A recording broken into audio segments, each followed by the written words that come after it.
Hello everyone, आप सभी का बहुत बहुत स्वागत है आपका अपना YouTube channel Bihari fundamental of science पर। अगर आप लोग भी बिहार बोर्ड से हैं और क्लास 12 का तैयारी करना चाहते हैं और 2027 में आप लोग का एग्जाम है, तो आप लोग हमारे चैनल को सब्सक्राइब जरूर करें और वीडियो को लाइक कर दे और आपके जितने भी दोस्त हैं उनके पास आप लोग वीडियो को शेयर कर दे। और आज की इस वीडियो में आप सभी को क्लास 12 फिजिक्स का विद्युत आवेश तथा क्षेत्र, विद्युत आवेश तथा क्षेत्र का 59 वीडियो बताएंगे और पार्ट नंबर यह 1 होने वाला है, पार्ट 1 है। और आप लोग को इसमें कौन कौन सा टॉपिक आज कवर करेंगे इसके बारे में जिक्र कर देते हैं।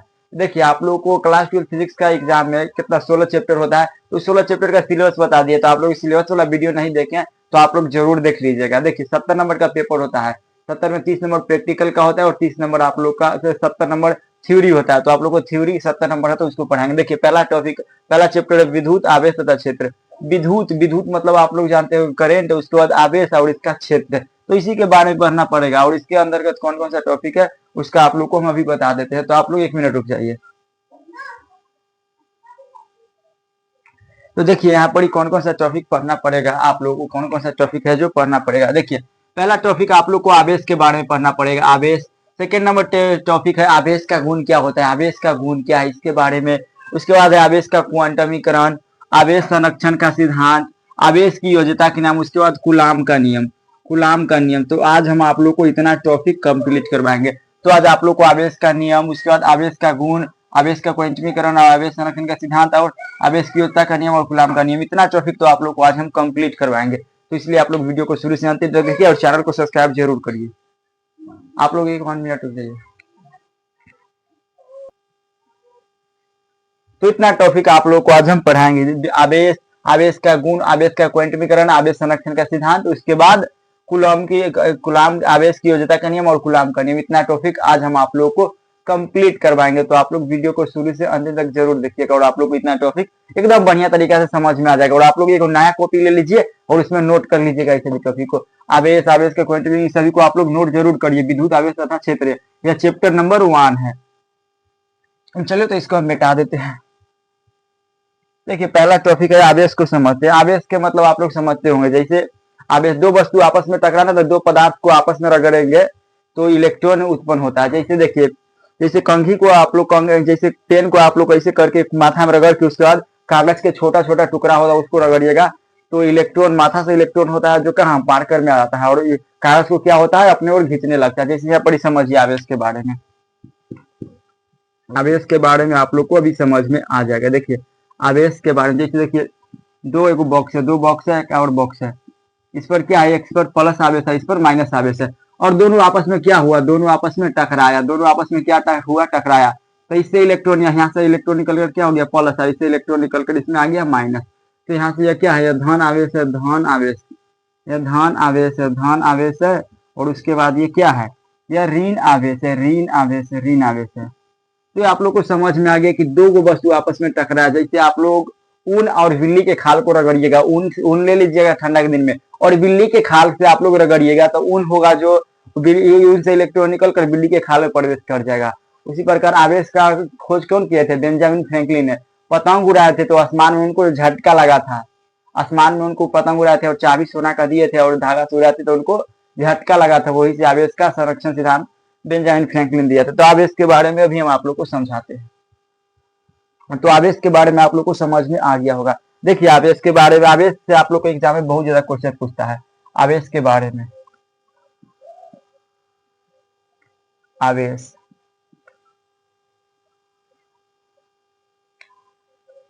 आवेश, आवेश किसी, आवेश किसी वस्तु का, आवेश किसी वस्तु का वह गुण है। आवेश किस, आवेश वस्तु का वह गुण है, आवेश वस्तु का वह गुण है, आवेश किसी वस्तु का वह गुण, आवेश किसी वस्तु का वह गुण है, आवेश की वस्तु का वह गुण है जिस, जिस गुण के कारण, जिस गुण के, जिस गुण के कारण, जिस गुण के कारण, जिस गुण के कारण अन्य वस्तु को, अन्य वस्तु, अन्य वस्तु को, अन्य वस्तु को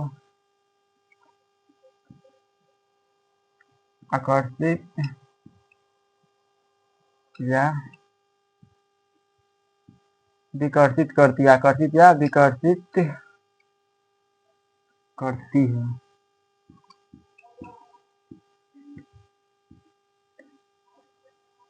तो आप लोग को आवेश के बारे में समझ में आ गया कि आवेश वस्तु का वह गुण है जिस गुण के कारण अन्य वस्तु को क्या करती है, आकर्षित या विकर्षित करती है।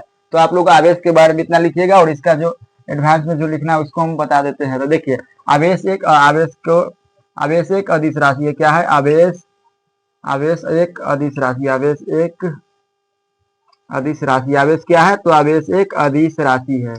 आवेश एक अदिश राशि। आवेश क्या है? आवेश एक अदिश राशि है। आवेश एक अदिश राशि है। उसके बाद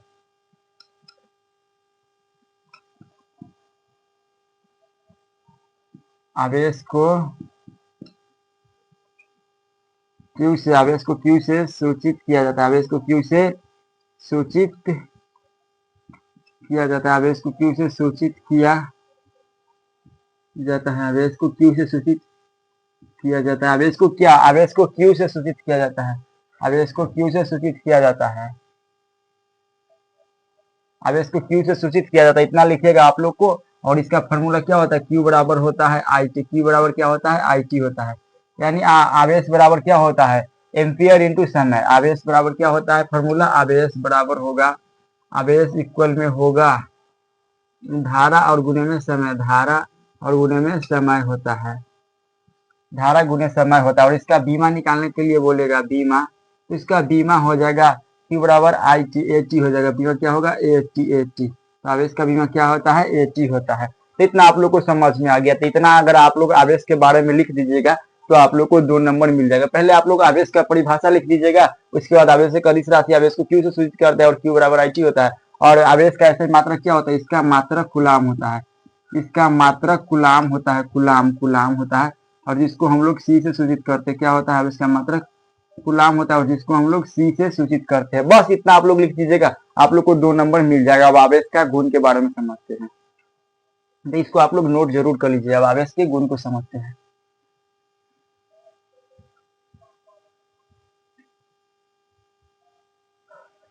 देखिए आवेश के गुण, अब आवेश का गुण भी बहुत इंपॉर्टेंट टॉपिक है। आवेश का गुण,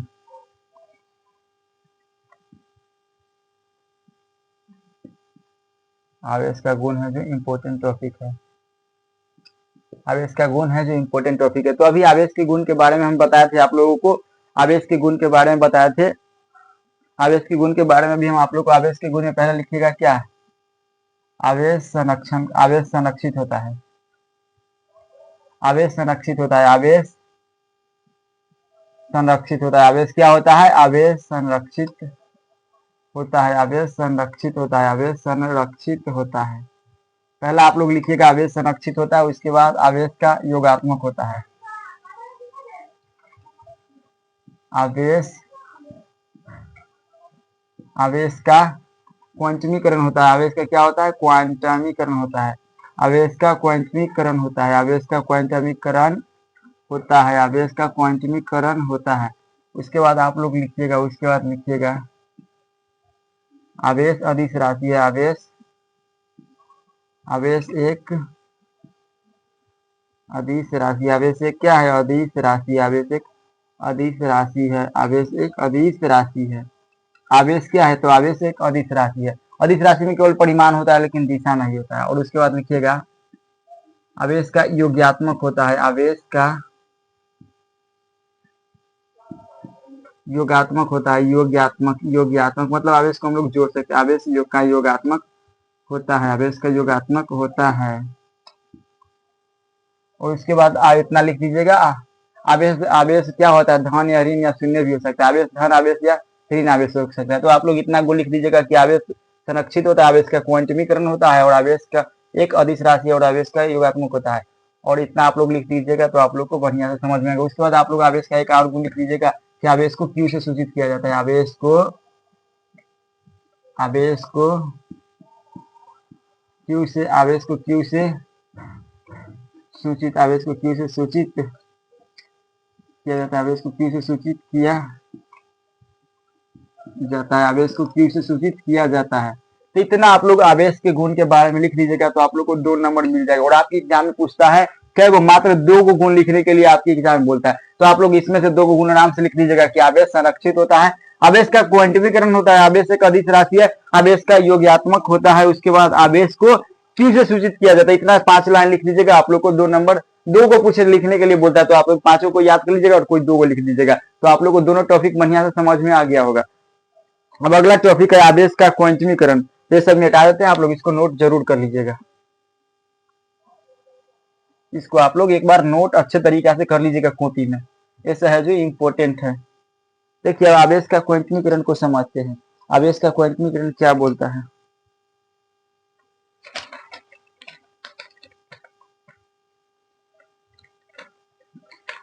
आवेश का क्वांटमीकरण को पहले समझ लेते हैं।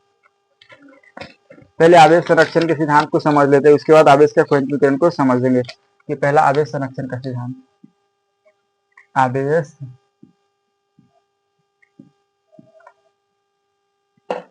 कि पहले आवेश संरक्षण का आवेश संरक्षण आवेश संरक्षण का आवेश संरक्षण का सिद्धांत आवेश संरक्षण का सिद्धांत पहले समझते हैं। आवेश संरक्षण का सिद्धांत, आवेश संरक्षण का सिद्धांत को समझते हैं। देखिए आवेश संरक्षण का सिद्धांत ना बेंजामिन फ्रैंकलिन ने दिया था। कब? 1952 ईस्वी में। उन्होंने आकाश में पतंग को उड़ाया था तो उनको झटका लगा था।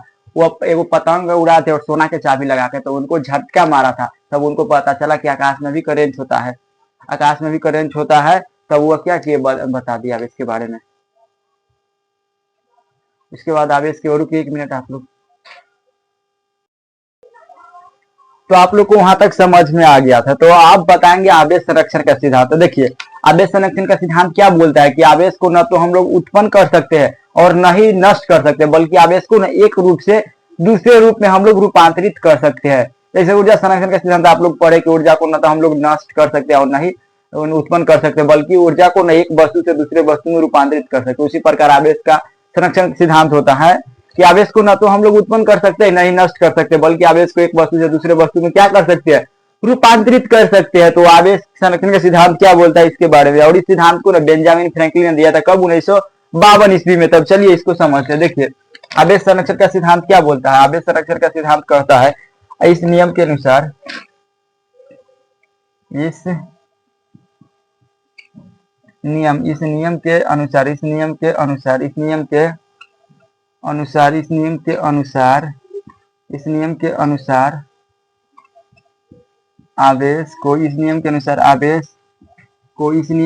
आवेश को न तो उत्पन्न इस नियम के अनुसार आवेश को न तो उत्पन्न किया जा सकता है,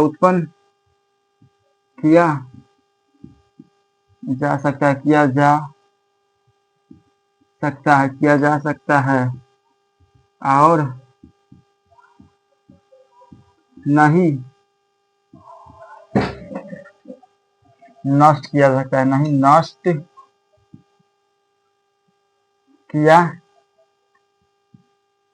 सकता है, नहीं नष्ट किया जा सकता है,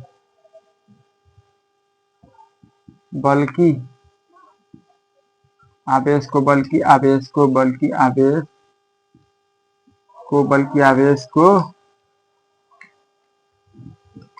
एक वस्तु से दूसरे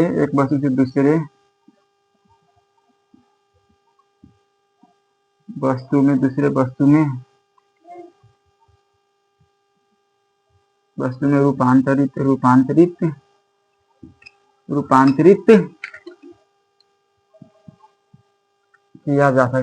किया जा सकता है। सर लिखेगा इस सिद्धांत को बेंजामिन फ्रैंकलिन ने दिया था।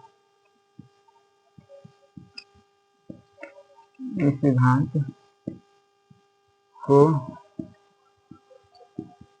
बेंजामिन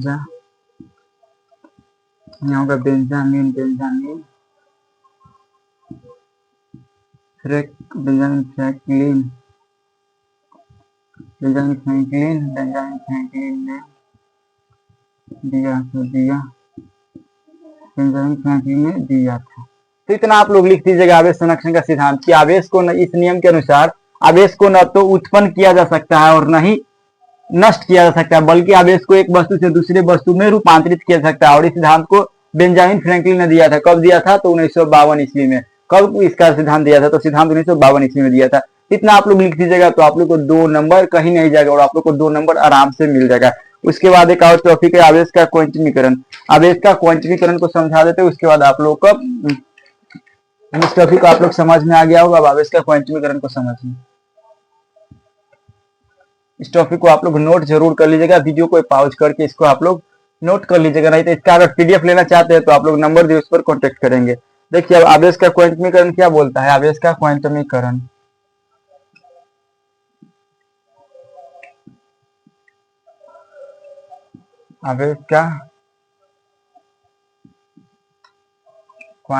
आवेश का क्वांटमीकरण देखिए समझिए। आवेश का क्वांटमीकरण को समझते हैं। आप लोग को लास्ट में को शायरी सुनाएंगे, तो आप लोग पहले आवेश का क्वांटमीकरण को समझिए। देखिए आवेश का क्वांटमीकरण क्या बोलता है कि किसी वस्तु पर उपस्थित आवेश न सदैव मूल आवेश का पूर्ण गुणज होता है। मतलब इलेक्ट्रॉन को हम लोग अनिश्चित विभाजित नहीं कर सकते। अगर मान लीजिए वो कोई वस्तु है तो इस पर प्लस में 1 इलेक्ट्रॉन होगा, या प्लस में एक वस्तु है तो इस पर प्लस में 2 इलेक्ट्रॉन हो सकता है, या और वस्तु है तो इस पर प्लस में 3 इलेक्ट्रॉन हो सकता है। लेकिन यह एक वस्तु है तो इस पर दशमलव में इलेक्ट्रॉन नहीं होगा, 1.2 इलेक्ट्रॉन नहीं हो सकता है, इस पर 2.1 इलेक्ट्रॉन नहीं हो सकता है, और 3.3 इलेक्ट्रॉन नहीं हो सकता है। मतलब दशमलव में इलेक्ट्रॉन नहीं हो सकता है, पूर्ण गुणज होता है तो यह नहीं होगा। तो इसी के बारे में अभी हम बताएंगे आपको। आवेश का क्वांटमीकरण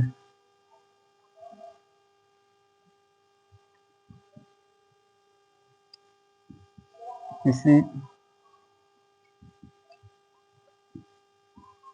वस्तु पर उपस्थित आवेश, किसी वस्तु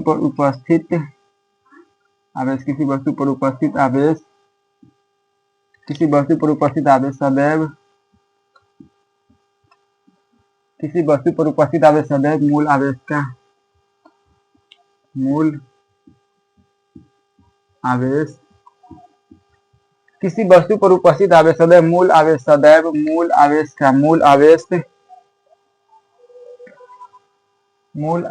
का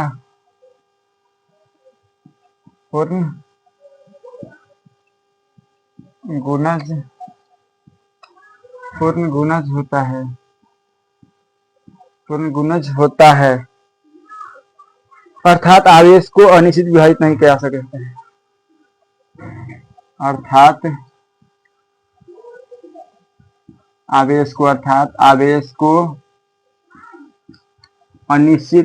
आवेश को अनिश्चित विभाजित नहीं किया जा सकता है।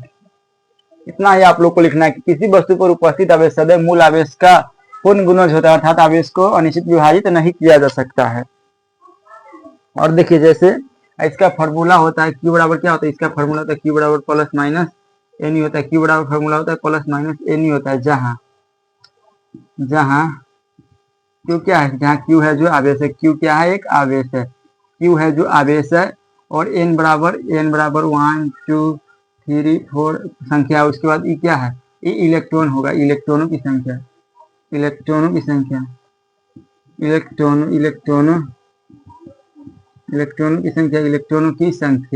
E बराबर क्या होगा, E इलेक्ट्रॉन की संख्या है।